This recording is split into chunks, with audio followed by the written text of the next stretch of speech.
Tony Stark.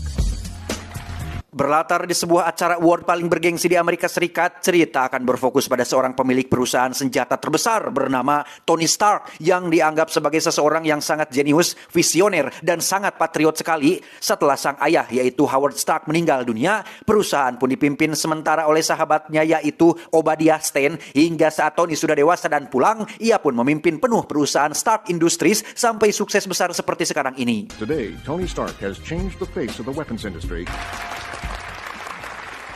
Ladies and gentlemen, it is my honor to present this year's Apogee Award to Mr. Tony Stark.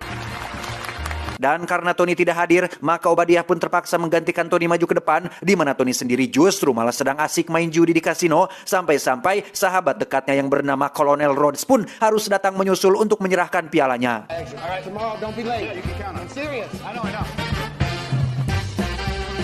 Keesokan paginya kita akan melihat sebuah rumah mewah futuristik di kota Malibu, California yang merupakan kediaman Tony Stark yang selain membuat senjata, Tony juga memiliki hobi lain yaitu mengotak-atik mesin kendaraan dengan dibantu oleh asisten robot kecerdasan buatan miliknya yang dinamai dengan nama Jarvis yang dapat menganalisa dan memudahkan Tony dalam setiap pekerjaannya. Perkenalkan, dia bernama Pepper Potts, asisten pribadinya Tony yang bertugas mengurus rumah sekaligus mengurus semua keperluan yang Tony butuhkan, dari hal yang besar sampai hal yang terkecil sekalipun. Kebetulan, hari ini Tony ada jadwal pertemuan dengan pihak militer untuk mendemonstrasikan senjata barunya, di mana ia dengan sengaja mengulur waktu sampai 3 jam yang membuat Rod sahabatnya dibuat kesal menunggu. Yang hal ini bukan sekali dua kali terjadi, tetapi berkali-kali yang memang Tony pada dasarnya adalah orang kaya jenius yang cukup menyebalkan dan seenaknya sendiri. Dalam pesawat, Rhodes pun masih saja kuku lutus kepada Tony perihal sikapnya yang tidak disiplin. Bahkan ketika Tony merayunya dengan minuman Homer pun, Rhodes tetap tidak mau baikan sampai akhirnya I'm not drinking. I don't want any. That's what I'm talking about. When I get up in the morning, setibanya di sebuah gurun yang jauh dari Amerika, Tony pun mulai mendemonstrasikan senjata barunya di hadapan para petinggi militer, di mana Tony menyebut senjata barunya ini dengan rudal Jericho, tidak pakai ciko, yang hanya ditembakkan sekali, tapi dampaknya setara dengan puluhan rudal.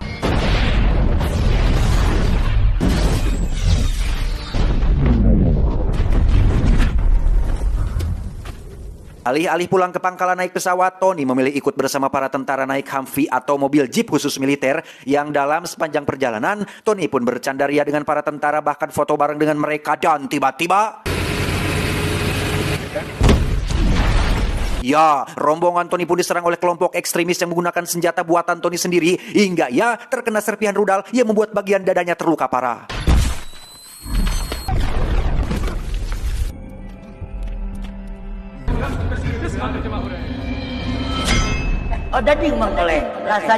Disinilah Tony sekarang disekap oleh kelompok ekstremis di dalam gua yang menamai diri mereka dengan kelompok 10 rings atau 10 cincin, di mana Tony sendiri harus menenteng sebuah aki yang tersambung ke dadanya yang berfungsi sebagai magnet elektromagnetik untuk mencegah serpihan rudal menyebar ke bagian jantungnya. What I did is to save your life. Perkenalkan, beliau bernama Yinsen, seorang tawanan yang khusus didatangkan untuk menjadi teman sekaligus asistennya Tony di tempat ini, yang ternyata tujuan mereka menangkap Tony adalah untuk membuat rudal Jericho bagi kelompok 10 rings ini.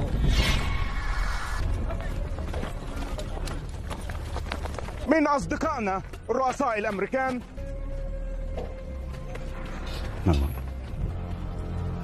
Sempat melakukan penolakan, Tony akhirnya sadar bahwa patuh atau tidak, ia tetap akan dihabisi. Yang berkat motivasi dari Yinsen untuk tetap berjuang demi hidupnya, Tony pun mulai terfikir suatu rencana dan pura-pura menuruti kemauan mereka.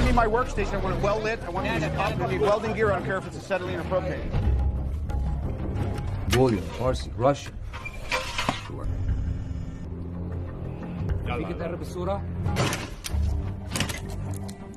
That's palladium, 0.15 grams. Dan ya, alih-alih membuat rudal Jericho, Tony justru malah membuat sesuatu yang lain bernama reaktor busur mini yang berfungsi sebagai penopang hidup untuk menggantikan aki yang tersambung ke bagian dadanya.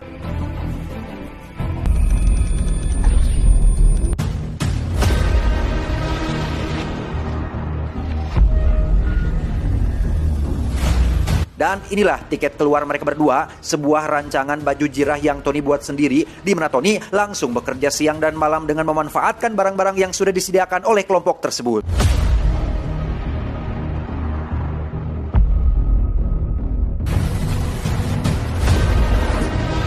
Beberapa hari berlalu mereka pun mulai sadar jika Tony tidak sedang membuat rudal Jericho, sehingga sang pimpinan Ten Rings bernama Raza pun mendatangi mereka berdua untuk mensidak langsung pembuatan rudal yang diinginkannya.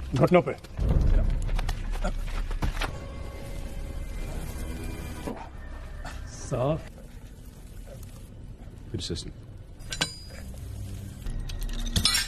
Tak punya banyak waktu, Tony pun mempercepat pembuatan baju besinya, di mana untuk pertama kalinya, Yinsen menjadi orang yang pertama kali melihat bentuk topeng sang legenda dan menjadi saksi akan awal mula terciptanya sang superhero yang mendunia. Keesokannya, Raza yang memantau kamera CCTV pun mulai menyadari ada sesuatu yang tidak benar. Lantas ia pun menyuruh dua anak buahnya untuk pergi memeriksa tepat saat Tony masih belum selesai mengaktifkan program baju jirahnya, sehingga...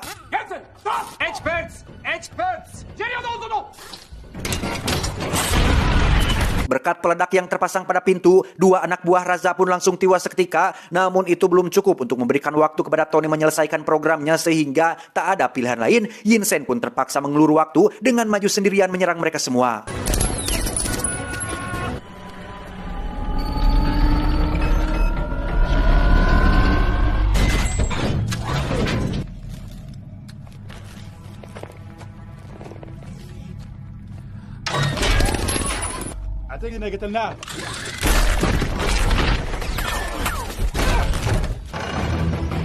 Dan ya, Tony dengan baju besinya pun langsung membabi buta menyerang tiga penjahat, di mana sisanya memilih kabur dan menutup pintu keluar. Tapi tiba-tiba...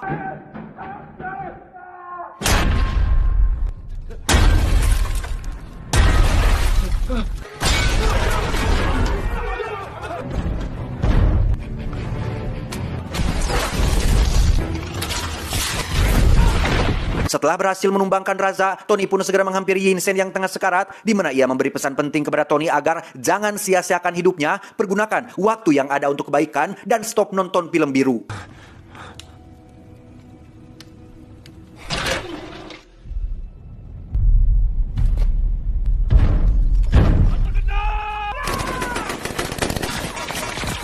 My turn. Dengan penyembur api, Tony pun menghancurkan markas Ten Ring, di mana saat komponen baju jirahnya mulai mengalami kerusakan, ia pun segera mengaktifkan tenaga pendorong untuk kabur dari lokasi tersebut.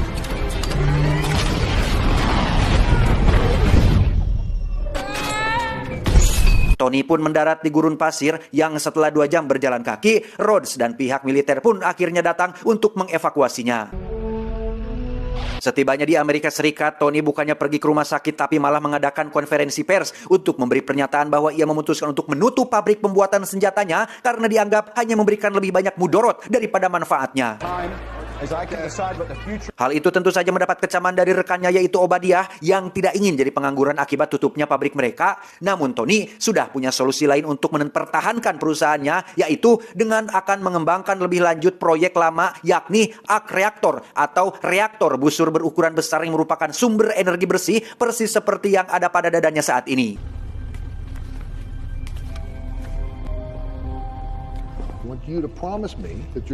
Beberapa waktu berlalu setelah saham perusahaannya merosot drastis gara-gara pernyataan Tony pada jumpa pers tadi, ia kini sudah membuat reaktor busur mini yang baru untuk menggantikan versi yang lama yang ia buat ketika di gua, di mana Pepper diminta untuk membantu menukarnya dengan yang baru, yang hal itu cukup membuatnya deg-degan.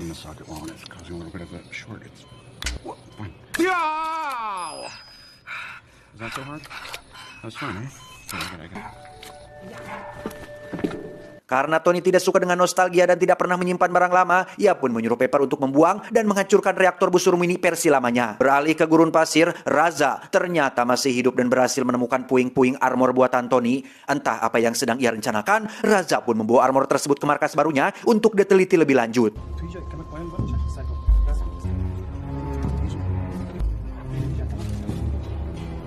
Kembali ke Tony yang sedang mengerjakan proyek baru bernama Mark II, ia rupanya akan mengembangkan baju besi atau suit armor yang ia buat ketika di gua. Dengan bantuan Jarvis si kecerdasan buatan, serta alat yang lebih lengkap dan canggih, tidak mustahil bagi Tony untuk membuat baju besi yang lebih baik dan lebih mutakhir dari versi yang sebelumnya. Hal pertama yang Tony buat adalah sepatu jet yang dapat membantunya untuk terbang dengan menggunakan repulsor sebagai tenaga pendorongnya, di mana untuk pertama kalinya, Tony pun melakukan uji coba di garasi rumahnya, dan inilah hasilnya.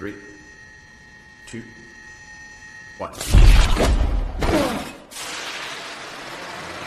1. Selanjutnya, Tony membuat bagian tangan untuk baju besinya yang juga dilengkapi dengan repulsor atau sejenis bulatan cahaya yang dapat mengeluarkan semacam sinar laser persis seperti pada bagian sepatu di uji coba sebelumnya, yang karena semuanya masih dalam tahap awal uji coba, maka Tony kerap kali melakukan kesalahan yang cukup lumayan menyakitkan.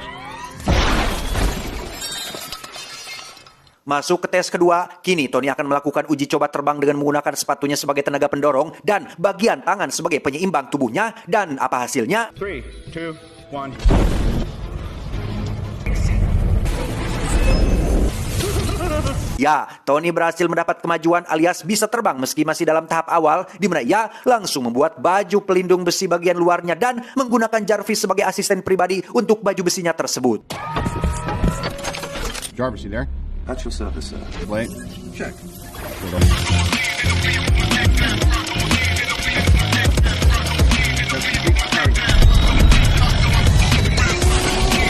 Dan ya, untuk pertama kalinya dalam sejarah Tony menjadi orang yang pertama terbang tanpa menggunakan pesawat konvensional, di mana ia ingin mengalahkan rekor ketinggian pesawat bersayap dengan terbang naik terus ke atas hingga...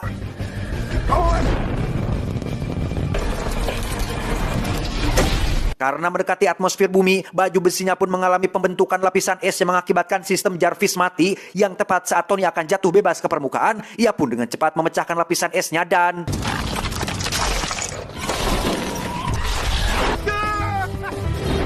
Kill power.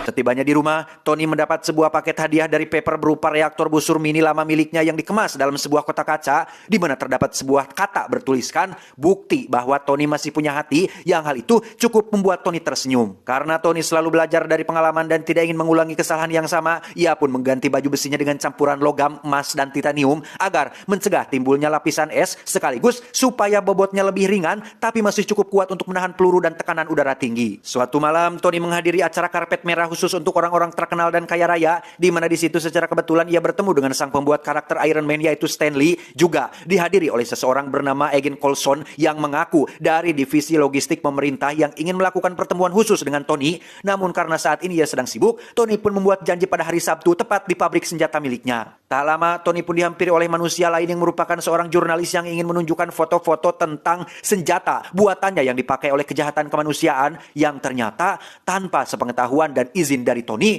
Obadiah dan dewan perusahaannya sudah lama menjual senjata kepada para oknum penjahat termasuk kelompok Ten Rings, sehingga hal itu menimbulkan penderitaan bagi sebagian orang yang bernasib malang. Tak tega melihat banyak wanita dan anak-anak jadi korban, Tony pun mengatur ulang repulsor pada tangannya yang ternyata bisa juga dipakai sebagai senjata, yang setelah Jarvis sudah selesai membuat ulang suit armornya dengan lapisan emas dan titanium, Tony pun langsung memakainya untuk menyelamatkan orang-orang yang sedang membutuhkan pertolongan.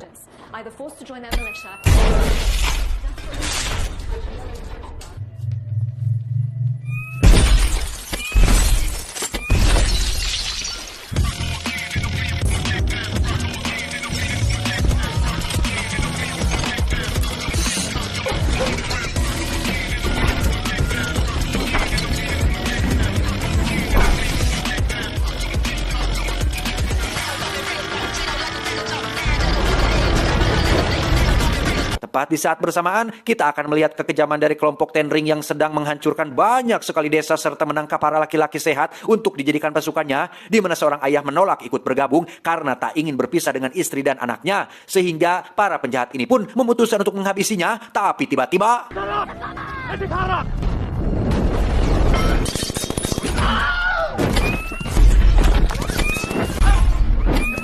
Ya, muncullah Tony dengan suit armor barunya yang sudah dilengkapi dengan berbagai teknologi canggih. Bahkan dalam situasi krusial ketika beberapa penjahat mengancam akan menghabisi korbannya, Tony tidak perlu membidik mereka satu persatu secara manual karena Jarvis bisa secara otomatis langsung membidik mereka semua sekaligus.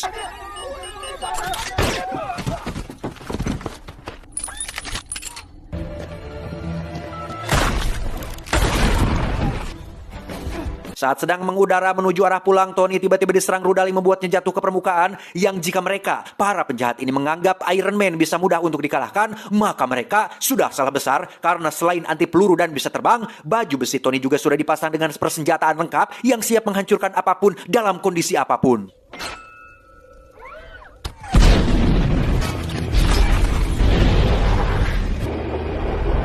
Selesai dengan tendering, kini Tony harus menghadapi masalah baru ketika terbang di kawasan udara Amerika hingga membuat militer angkatan udara menganggapnya sebagai drone pengintai, di mana mereka mengirim 2 buah pesawat jet untuk menghancurkan objek yang dianggap sebagai pesawat tanpa awak tersebut. That's my exit.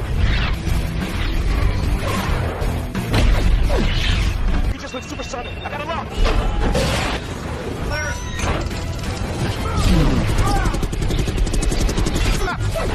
Dan alangkah terkejutnya Rhodes saat mengetahui jika yang mereka kejar ternyata adalah Tony, sahabatnya sendiri. Namun karena mustahil memberitahu teman-temannya tentang hal itu, Rhodes pun tak bisa berbuat apa-apa ketika mereka bermaksud untuk menjatuhkannya.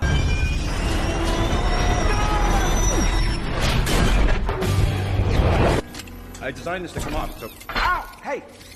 Setelah kegaduhan yang sempat Tony buat, Rhodes pun mau tidak mau harus melakukan jumpa pers untuk memberi pernyataan agar kejadian ini tidak jadi rame, di mana Obadiah yang menyaksikan berita itu nampaknya sudah mengetahui tentang kejadian yang sebenarnya. Or what intervened, but I can assure you that the Dan Anda mungkin akan terkejut saat mengetahui jika Obadiah melakukan pertemuan dengan raja di markasnya, yang ternyata dalang dibalik penculikan Tony tempo hari tidak lain dan tidak bukan adalah idenya si Obadiah ini, yang sudah jelas alasannya adalah ingin menguasai pabrik senjata Stark Industries. Namun setelah mendengar kabar tentang baju besi buatan Tony yang ia buat di dalam gua, Obadiah menjadi tertarik dengan hal itu dan berniat untuk menciptakan baju besi yang serupa dengan mengambil contoh dari baju besi versi lama alias Mark I yang sudah dikumpulkan oleh si raja ini. Disinilah watak asli Obadiah akhirnya diperlihatkan ketika ia dengan liciknya melumpuhkan syaraf raja menggunakan alat lama ciptaan Tony yang sempat ditolak pemerintah, di mana ia juga membantai semua pasukannya dan pergi membawa serta Mark I bersamanya. All right, let's finish up here.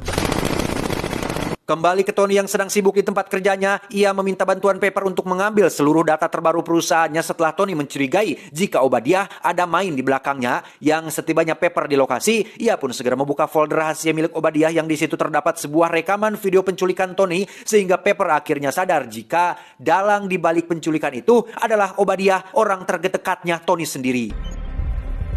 So,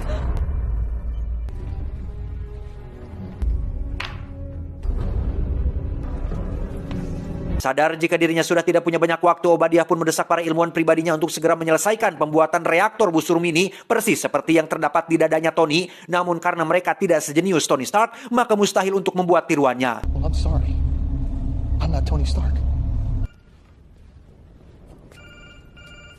Tony? Tony, are you there? Tony. Dan ya, Obadiah pun nekat mengambil paksa reaktor busur mini pada dada Tony untuk melengkapi baju besi versi miliknya sendiri, di mana Obadiah percaya bahwa ini bisa dijadikan sebagai senjata generasi terbaru yang akan mengubah dunia. Dan sayangnya, Tony sudah melipatkan Pepper dalam hal ini. This is your legacy.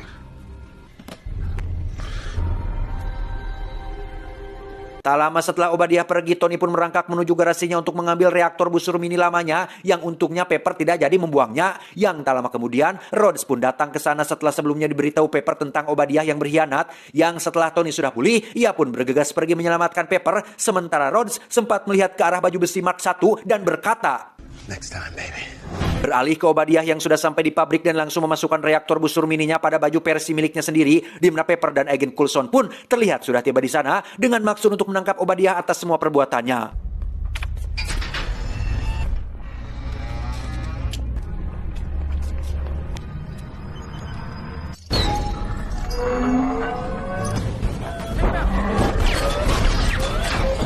Dan ya, Obadiah aka Ironmonger pun langsung menyerang Agent Coulson dan anak buahnya, di mana Pepper sendiri berhasil kabur keluar dari pabrik, tetapi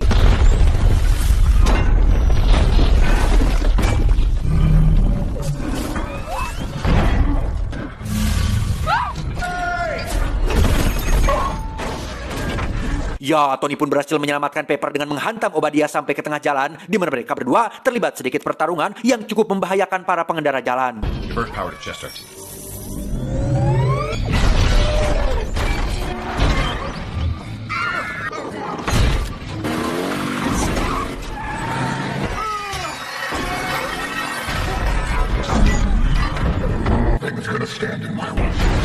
Tak ingin memakan korban jiwa yang tidak bersalah, Tony pun terbang tinggi ke langit setelah mengetahui jika baju besi milik Obadiah tidak dilengkapi dengan pencegah lapisan es, sehingga ia pun menjadikan hal itu sebagai celah kelemahan untuk mengalahkan si Obadiah ini.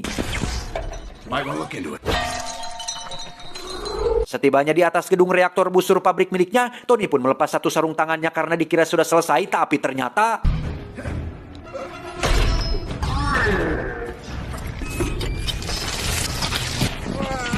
saat sedang sembunyi itulah, Tony menghubungi Pepper dan memberitahunya untuk meledakkan reaktor busur raksasanya. Entah apa yang Tony rencanakan, ia pun naik ke atas punggung Obadiah, kemudian mencabut kabel kamera visual sehingga Obadiah terpaksa harus membuka tutup pelindungnya. Tepat di atas reaktor raksasa, Tony harus melindungi dirinya dari tembakan yang Obadiah lepaskan, di mana Tony meminta Pepper untuk segera tekan tombolnya sebelum Obadiah berhasil mendapatkannya.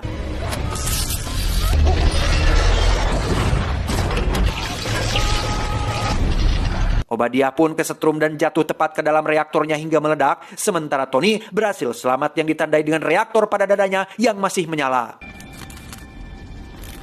Keesokannya, Tony terlihat sedang didandani oleh Pepper untuk menghadiri jumpa pers dalam rangka menjelaskan alibi tentang sosok manusia besi atau Iron Man yang merupakan bukan dirinya. Namun seperti kita tahu, Tony Stark selalu memilih jalannya sendiri dan tidak mau diatur-atur sehingga I am Iron Man. tiba di rumahnya, Tony sudah ditunggu oleh seseorang yang menerobos masuk. Ia mengatakan bahwa Tony terlalu kepedean jika mengira dirinya adalah satu-satunya superhero yang ada di dunia ini, karena sosok yang bernama Nick Fury ini adalah seorang direktur dari sebuah badan penegak hukum khusus bernama SHIELD yang sedang mengerjakan sebuah proyek besar, yaitu The Avengers.